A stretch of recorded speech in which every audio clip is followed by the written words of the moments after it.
Have you ever sat alone in the quiet of your home, maybe late at night, feeling a kind of ache you couldn't quite name?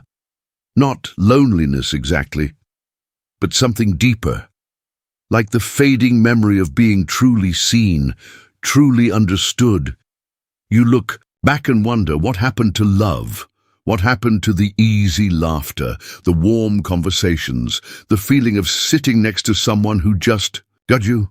Why are so many men, especially men over 50, stepping away from dating altogether, while so many women are still out there, quietly hoping someone will show up and be real?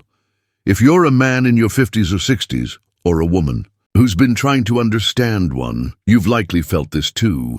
The silence, the disconnection, the slow disappearance of something that used to feel so natural. But maybe the hardest part, this isn't just your experience. It's happening everywhere, quietly, slowly, like a silent epidemic of emotional distance.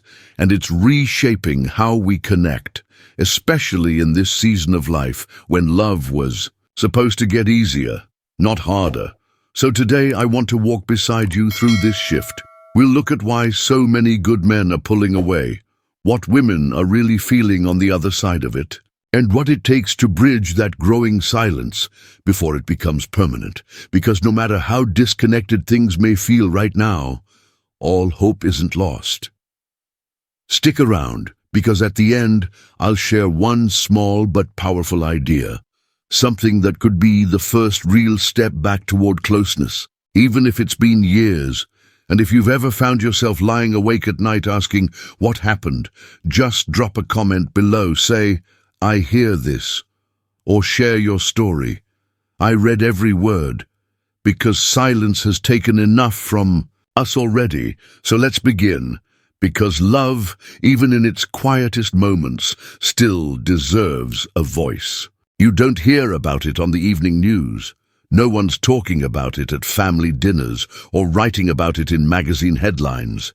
But quietly, almost invisibly, something has shifted, and it's affecting men in a way that few are willing to admit, especially older men. Men who have weathered life's storms, raised families, built careers, and now find themselves sitting in the quiet of a late-night room wondering, is this all there is?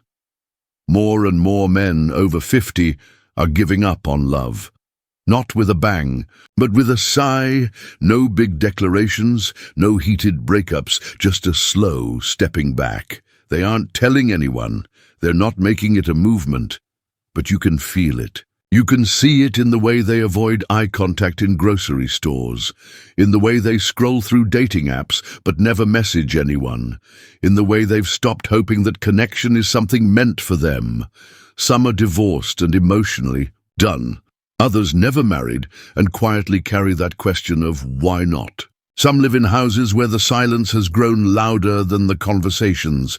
Others have simply grown used to their own company, convincing themselves it's better this way, easier, and the data backs it up.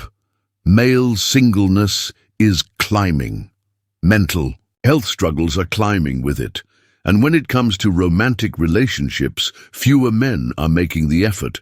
Not because they don't want love, but because they're tired. They're worn down, tired of missteps, tired of being misunderstood, tired of feeling like love is a test with rules they never learned and answers they never got. So they try to change. They read the advice. Be more open. Be emotionally available. Show your vulnerable side. And they do. But instead of feeling embraced, they often feel criticized or overlooked. The effort doesn't seem to change the result. They put themselves out there, and it doesn't lead to warmth.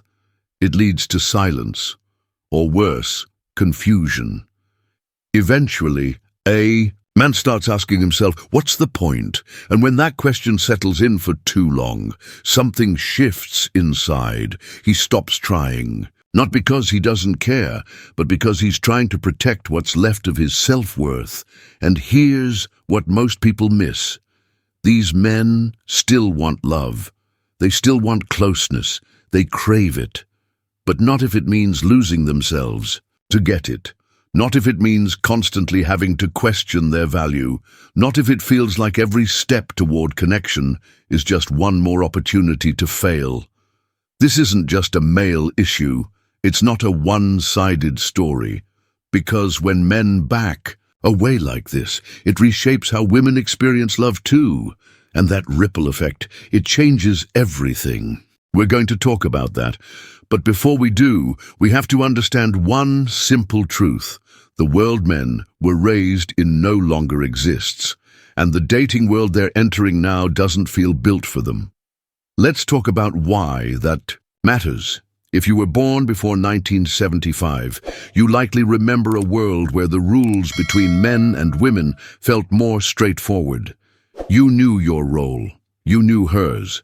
Men were expected to provide, to lead, to protect.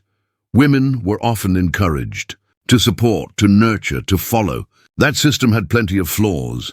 And no, it wasn't perfect, but for many, it gave a sense of structure. You knew what success looked like in a relationship, even if it wasn't always fair. Now fast forward to today, and it's like someone changed the game while no one was looking. The roles that once felt solid have turned into question marks. Women are now leading companies, running households, and building lives that don't rely on anyone else. They've worked hard to earn that independence, and they deserve every bit of it. But for a lot of men, especially those who grew up in a very different world, this shift has left them feeling unsure where they belong. They want to offer something, to bring value. But what does that even mean anymore? Providing doesn't mean the same thing when many women are doing just fine on their own. Protecting doesn't mean the same thing when she's been fighting battles long before you showed up. And trying to lead, in some circles that's seen as outdated at best, offensive at worst. So what happens? Many men freeze. They pull back. They second-guess every move. Is this too much? Too little, too fast, too emotional? They don't know how to approach dating anymore, so they stop trying altogether. One man put it this way: dating feels like interviewing for a job I know I won't get, but I'm still expected to show up, pay for lunch, and act like I'm excited. He wasn't being cynical. He was being real, because that's how it feels when you're following a rule book that no longer applies. And it's not just confusing, it's exhausting. When every interaction feels like it could be misread, when you feel like you're constantly one sentence away from a misunderstanding, it wears on you. It makes you question your worth. And after a while, you just stop showing up. But here's the truth that often gets missed. Most men aren't walking away because they've given up on love. They're walking away because they don't know how to offer love in a way that's understood anymore. And that's a kind of heartbreak that never gets talked about. Because when confusion turns into frustration, and frustration turns into silence, something powerful gets lost in the middle, the chance to reconnect. And that's where we need to look next, at what happens when silence hardens into cynicism, and why so many men find themselves there without even realizing it. In the last decade, a certain voice has started getting louder, especially in the corners of the internet where men gather to talk, to vent, to try and make sense of what they're feeling. It's not polished or gentle, but it's powerful. And for a lot of guys, it feels like the first time someone is finally telling the truth about what they've been living through. They call it red pill culture. And depending on where you've heard it mentioned, you might already have strong feelings about it. Maybe curiosity, maybe discomfort, maybe even anger. The name itself comes from the movie The Matrix, where taking the red pill means waking up to a painful truth instead of staying comfortable in a lie. In this new version, the message is clear. You've been lied to about love, about relationships, about what it really means to be a man.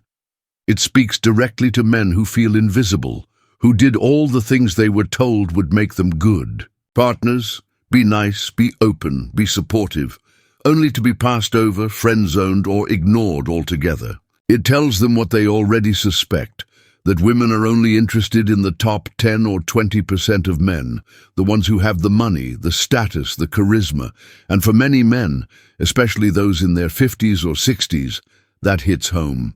It gives shape to a frustration they've carried for years. Finally, someone's naming it. Finally, someone sees it. But here's the catch. What begins as validation quickly takes a turn. In its healthiest corners, red pill culture encourages men to take better care of themselves, to set boundaries, to stop abandoning their own needs. And there's real value in that. But in the darker spaces, it shifts. Fast. The message changes. From "you deserve to be respected" to "you can't trust women." From "build confidence" to "take control." It stops being about connection and starts being about control. Some communities go so far as to label women as users, manipulators or opportunists, painting them with the same broad brush of suspicion. Love becomes a zero-sum game. If she wins, you lose. And when that idea takes root, trust doesn't stand a chance. Slowly, a man doesn't just lose faith in dating. He starts to believe that closeness itself is dangerous, that opening up is a trap, that if he wants to survive, he has to stay one step ahead, always guarded. And that's the real loss. Not just love, but hope. Because while red pill thinking might offer men an explanation for their pain, it doesn't offer them a way out. It builds armor, but not healing. It encourages withdrawal, not reconnection. It replaces wounds with walls. So what does this mean? For real relationships, the ones happening between actual men and women who still want to understand each other. That's where we're going next. Because there's another side to this silence, and women are feeling it too. It usually doesn't start with rage. It doesn't begin with a fist slammed on a table or a shouting match in the driveway. No, it usually begins in silence, with a man sitting alone, asking himself what went wrong. A man who feels like he gave his best, his love, his loyalty, his effort, and somehow still ended up alone, or worse, invisible. He turns to the internet, to books, to podcasts, to forums, just trying to find a thread of meaning in what feels like a mess. And for a little while, he finds comfort.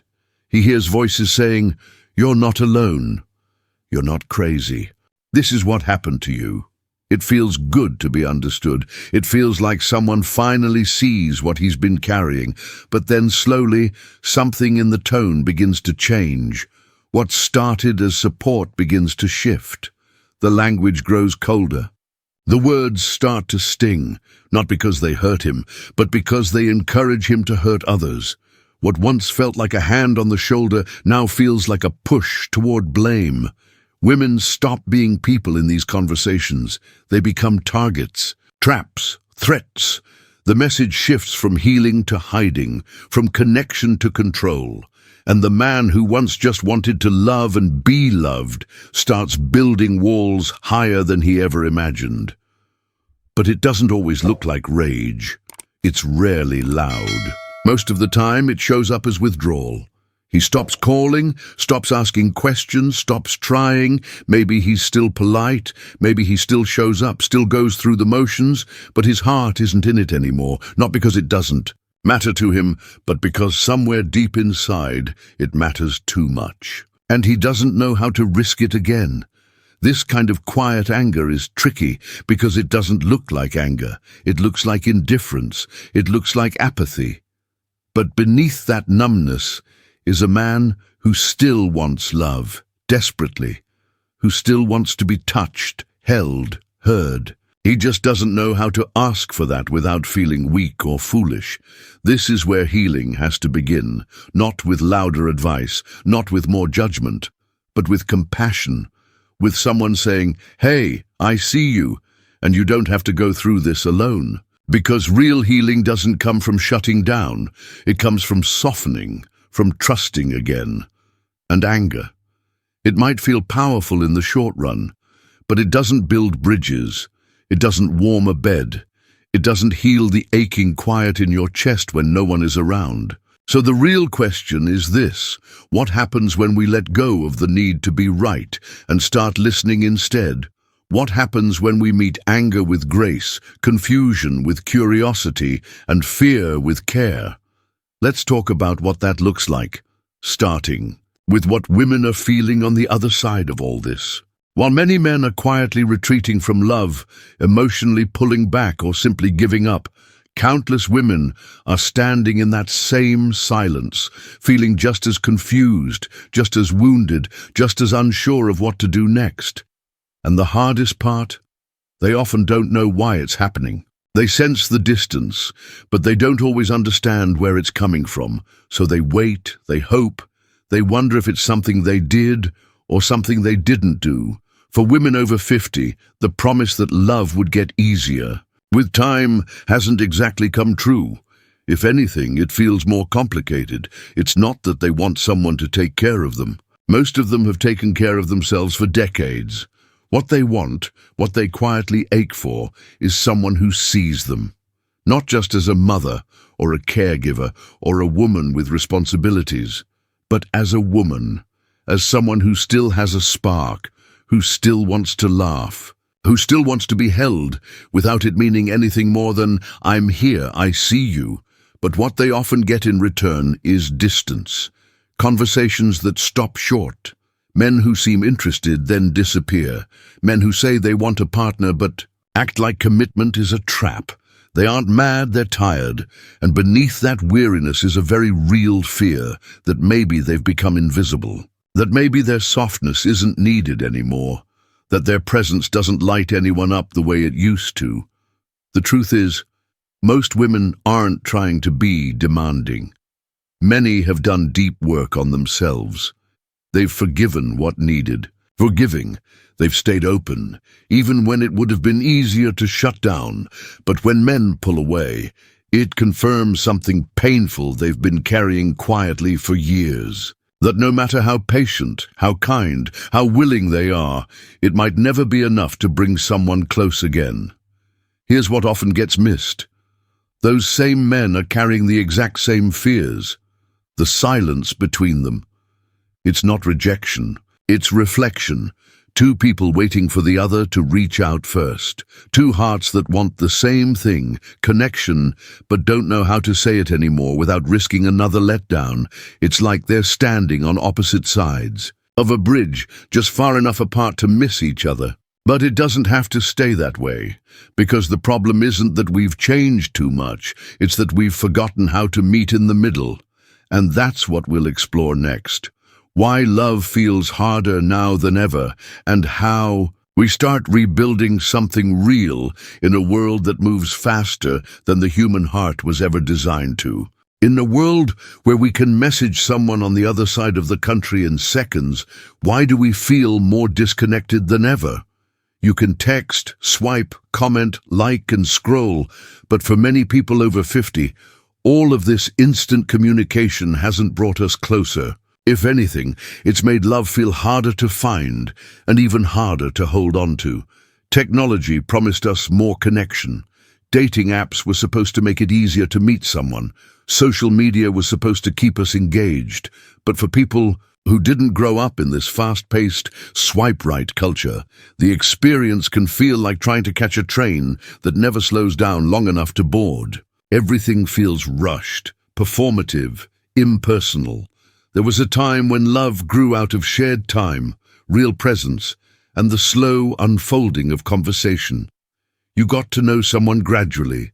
You learned how they smiled when they were nervous, or how they changed the subject when they felt embarrassed. There was depth in the details, but now it can feel like everything is about selling yourself in a few seconds, a clever bio, a filtered photo, the pressure to be charming on command. Men and women alike are tired of starting over, tired of writing and rewriting the same stories just to be ghosted or ignored. For many, it doesn't feel like dating, it feels like auditioning. And rejection, that hits differently now. When you're younger, a breakup can feel like a learning experience. You bounce back, you grow. But when you're older and you've lived through loss, Heartbreak feels more personal. It brings up deeper fears. Am I too old? Have I missed my chance? Am I just not built for this world anymore? Those thoughts can harden into beliefs, and beliefs shape behavior. So people start telling themselves it's just not worth the trouble, that they're better off alone, that no one out there is really looking for something real. But here's the truth, the one we forget too easily. Love hasn't become harder because you've aged. It's become harder because your heart knows what it means to lose. Vulnerability is scarier when you understand the cost. Trust takes longer when you've been hurt before, and the pace of the world doesn't always match the pace of healing. But slow isn't wrong. In fact, slow can be sacred. It means you're paying attention. It means you're not rushing into something just to fill a space. It means you're building something that lasts. So maybe the answer isn't to get better at chasing connection in a race we never wanted to run. Maybe it's about stepping back and remembering what real connection feels like, and how to build it, brick by brick, like a home. In the next part of this journey, we're going to look at what men over 50 still long for deep down, even if they don't say it out loud. Because once we understand that, we can start building something that matters. If you ask a man over 50 what he wants most these days, you might hear him say something like, "I just want peace," and he means it. But that word, peace, is often just the surface. Underneath it is a whole world of emotion that rarely gets spoken out loud. Because for a lot of men, admitting what they need doesn't come easy. Not because they don't feel it, but because somewhere along the way, they learned that wanting too much, asking for too much, or feeling too much made them weak. So they bury it. They carry it in quiet ways.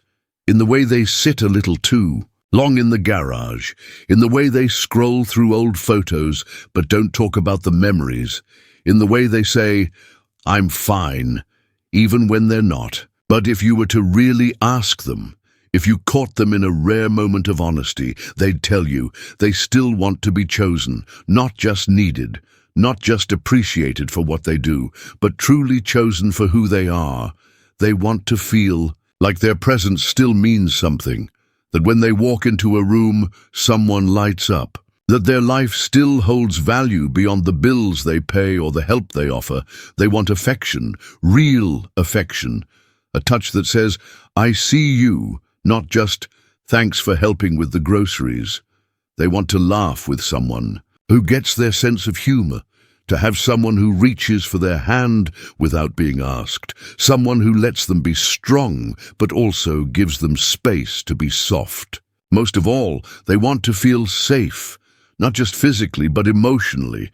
They want to be able to take off the armor for a little while, to sit next to someone and breathe, not because everything's perfect, but because they don't have to pretend it is. What they fear most isn't just being alone. It's being next to someone and still feeling invisible, still feeling like they're not enough.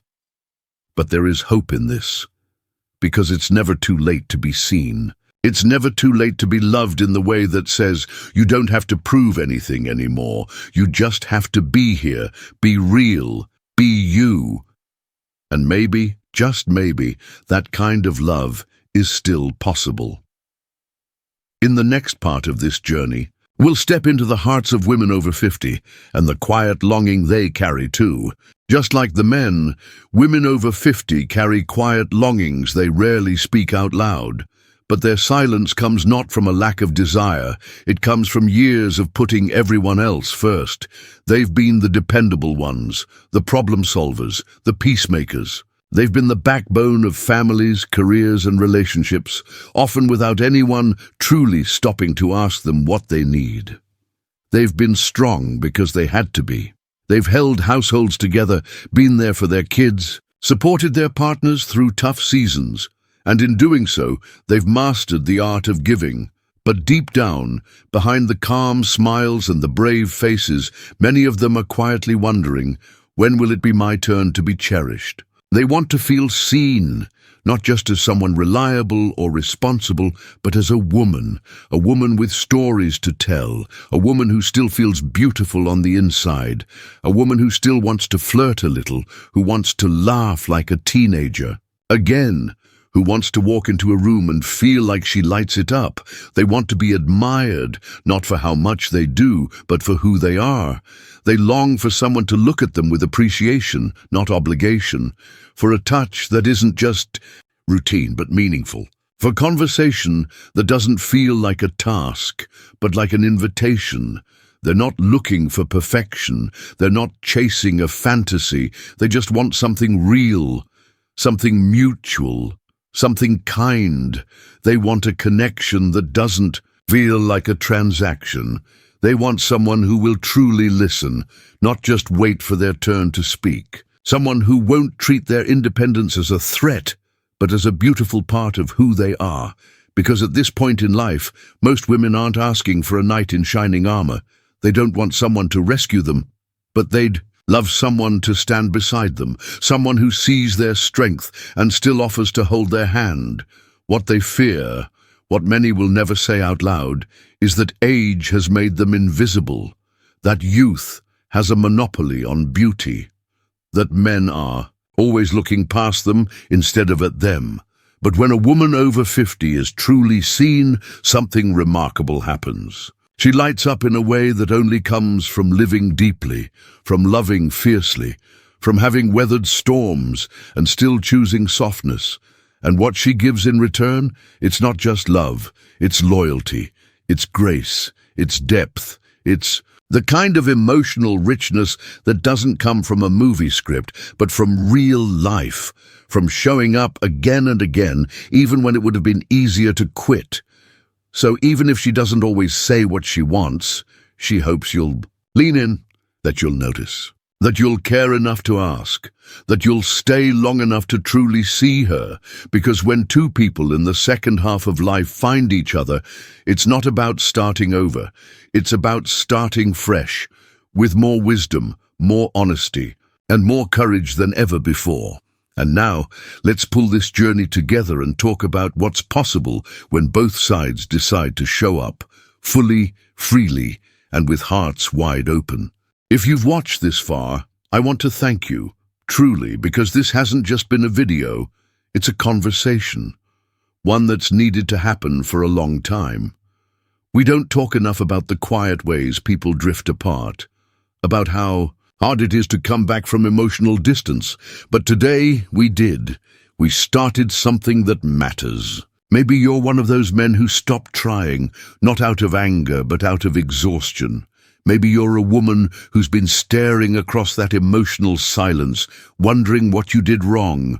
Or maybe you're simply someone who wants to understand better, to love better. Whoever you are, you matter, and your story isn't over. Love isn't dead. It hasn't disappeared. It's just been hidden beneath years of trying, failing, hurting, and pulling back. But it's still there, still waiting to be seen. And the good news? You don't have to be anyone but yourself to find it again. You don't need the right words. You just need to be present. You don't need a perfect plan. Just a willingness to try, because healing doesn't come from knowing all the answers. It comes from being honest about the questions. So if something in this message landed in your heart, say something. Drop a comment below. Share what this stirred up for you. You never know who might read it and feel less alone. And if this felt like the kind of conversation you want more of, subscribe. Stick around. We're not done here, because love, especially in this season of life, still has so much to give. And the best chapters, they might still be waiting to be written.